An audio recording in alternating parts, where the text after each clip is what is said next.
to week 6. Two teams that are coming off a huge week. 94% of you think the Team Solo Mid are going to win. Coast is really setting things up for themselves here. Only 17 minutes into the game. It's a different Coast than we've usually seen. This is crazy, Kobe. TSM is definitely mounting a comeback. That is the second attempt by Coast as a full team to get themselves into the base. Coast is going to be going for this. Ari just can't die. Ari cannot die.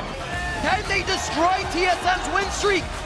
They're not going for the Nexus, they're going for kills. Ghost, daydreaming his 10 HP. The odd one's trying to do what he can. Shifter with the Lich Bane on. Oh my God, Spirit Rush, still going for the kills. The second, he's not gonna get it. Oh my God, he does get it. Ghost breaks the win streak of Team Solo Mid to go 5 and 8. Man, was that an explosive finish.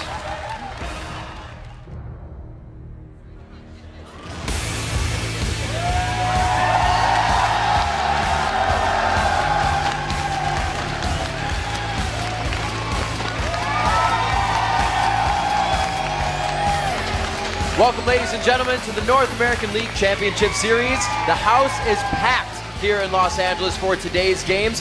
I am your host, Rivington Bislin III, along with Joshua Jat Leesman, and I got goosebumps every time I watch that video. Yeah, that was a fantastic finish, but this is the last day of the first half of the split, and it's going to be, if it's even half as exciting as yesterday, Riv, we're going to be in for one hell of a show. For true. We've got a lot to talk about coming into today's games, beginning with Team Coast pulling out a huge upset win over Team Solo Mid and snapping an 11-game run with that. Yeah, and going into that game, we talked about Coast playing kind of a pattern. Yeah. You know, Zion Spartan would split push on Jax, Shifter would play something like Nidalee in the mid lane, and yesterday they kind of showed they got something a little different. Shifter on Ari, very successful. Lich Bane was a good call near the Nexus. It was a good call indeed. It worked so well they nearly broke Twitter. It was maybe the largest volume of responses we've had since we launched hashtag LCS Big Plays. It was all about Shifter's Nexus party. At Quantum Paranoia says, I am an extreme Team Solo Mid fan, but wow, you know how to end a game. That was amazing, dude. Loved every minute of it. Yeah, also at I Rock This said Shifter, Nexus, need I say more? This is the definition of hashtag LCS Big Plays. Couldn't agree more. Yep, without further ado, here's your number one. That was Shifter's auto attack. That Lich Bane is crushing down the Nexus. Is under attack. It's going to be 43 minutes into the game. Zion Spartan tries to get himself to the other side. Can they destroy TSM's win streak? They're not going for the Nexus. They're going for kills. Ghost, daydreaming his 10 HP. The odd one's trying to do what he can. Shifter with the Lich Bane on. Oh my God, Spirit Rush, still going for the kills. The second, he's not going to get it. Oh my God, he does get it. Ghost breaks the win streak of Team Solo Mid to go 5 and 8. Yeah, and right at the end there, the missed tippers also by X Special, just adding even more closeness to that moment. I actually didn't see that the first time. I had to go back and watch it. There's so many different things to see that he dodged out in that. Yeah. It was crazy. And not to be lost in the mechanics, actually, is just whether or not Coast can carry their confidence through. I mean, look at that post-game reaction, how much energy they bring, how much belief they're going to have in themselves now for the rest of the games. And that type of confidence and belief is one of the most dangerous weapons a team can have. And that excitement is completely pure and real. Yeah, those guys were pretty damn excited. And it'll be interesting to see how much of that momentum they can carry to today when they have that big game against CLG, who's also on fire. That's right. And another team that turned heads is Evil Geniuses with their most decisive victory of the split. Yeah, and that was an EG that fans have been waiting to see for quite some time. They look really strong. They showed a lot of coordination right out of the gate against Dignitas, and Dignitas was on their heels from minute one. Level 1, when Crumbs fell to a very sneaky, well-orchestrated jungle invade by Evil Geniuses, we're going to see if they can carry their momentum as well. But they'll face a tough competition in our first match against Cloud9, who look to be back in form. Right. Last year, it wouldn't have been a big surprise. Oh, Cloud9 wins another good, decisive, methodical win. But they've had a few ups and downs. That was back to the old Cloud9 we saw. Now they're just one game behind Team Solo Mid for first place. All right, you heard us mention them, but let's take a proper look at the standings. In first place, it's them. Team Solo Mid, 11 wins and 2 losses. Yeah, and closing the gap, they're no longer Cloud 9 and 3, they're 10 and 3. And then climbing to 3rd place, it's CLG, followed by Dig in a free fall at 4th place. Yeah, after that, it's a 3-way tie for 5th place with Evil Geniuses Coast and Team Curse. Finally, we have 8th place, where it is held by XDG. We will see how all that changes after our 4 games today. Yeah, today kicks off with Cloud9 facing against Evil Geniuses, and after that, TSM looks to bounce back when they take on Curse Rift. And again, tonight, we will play host to the Collegiate Championships with a best-of-3 series between yesterday's winners, Sergio's Dream from San Jose State, and the Blue Caster Minions, who roam the halls at the University of Washington. So make sure to head over to Twitter and join the conversation. Yeah, today our Twitter question is, what are you most looking forward to in the second half of the spring split? Yep.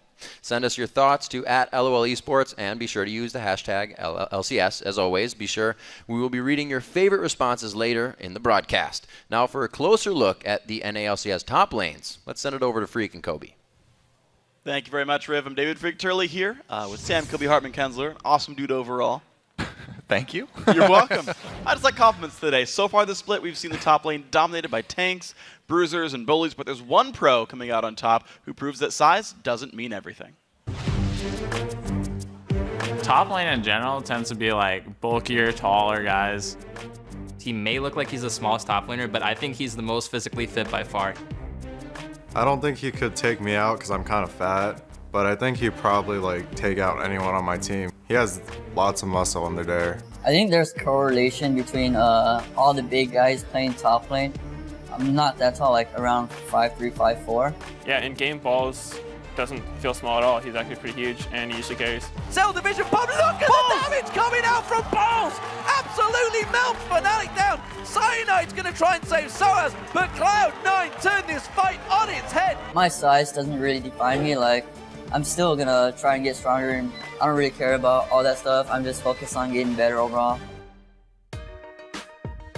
The reason I come to the gym a lot is because it's the only time when I'm not playing games, and it's something I can do physically. And when you're healthy, you can play better than your usual self, and you learn more from that.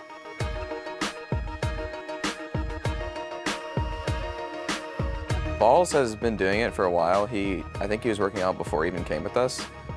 Yeah, Ball's definitely the strongest guy on the team. He can bench like more than all of us put together probably. He's always been on a pretty good sleep schedule. He wakes up before everyone and goes to bed before everyone. It's a good stress reliever as well, so I figure him going to the gym is a very good thing actually. Being physically fit will help you in game as well. You have faster reaction, faster reflexes. You can do this and this faster. But when you don't go to the gym or you don't exercise, you don't eat right, you might be more prone to being tired. If I feel strong in real life, then of course I'm gonna play better in game too, because I'm more focused, more relaxed, and not tired at all. Balls might try to turn. Throws down the equalizer on a Dyrus, and he's right there. Well, that is how you rumble right there. I play Rumble Alliance, one of my favorite top lane champs, because I guess Yordle, we're kind of like connecting somehow. He's just controlling the game like on a machine, and that's what I kind of want to do too, control the game too. Rumble's a really risky champion. He's really hard to last hit with in lane. His Flame Spitter kind of messes up every creep you try to kill. And then the other part that's really hard about him is his ultimate. If you land your ultimate, and then the more people you hit, the stronger it becomes. It becomes a giant menace, basically. But Balls has pretty much mastered it, and almost every game he plays Rumbles, he manages to get a really game-changing ultimate. Hard heads on, oh, they go in! The flash timbers! The equalizer is sitting on the entire team, but Cloud9 is shredding! I would definitely say Balls is top 2 mechanics. He's always coming out on top, and that should just prove that he has higher mechanics than others. He plays to dominate lane a lot more than just going even, and to have a big impact on team fights. He's very motivated to get better. He takes criticism well. He's just a great guy.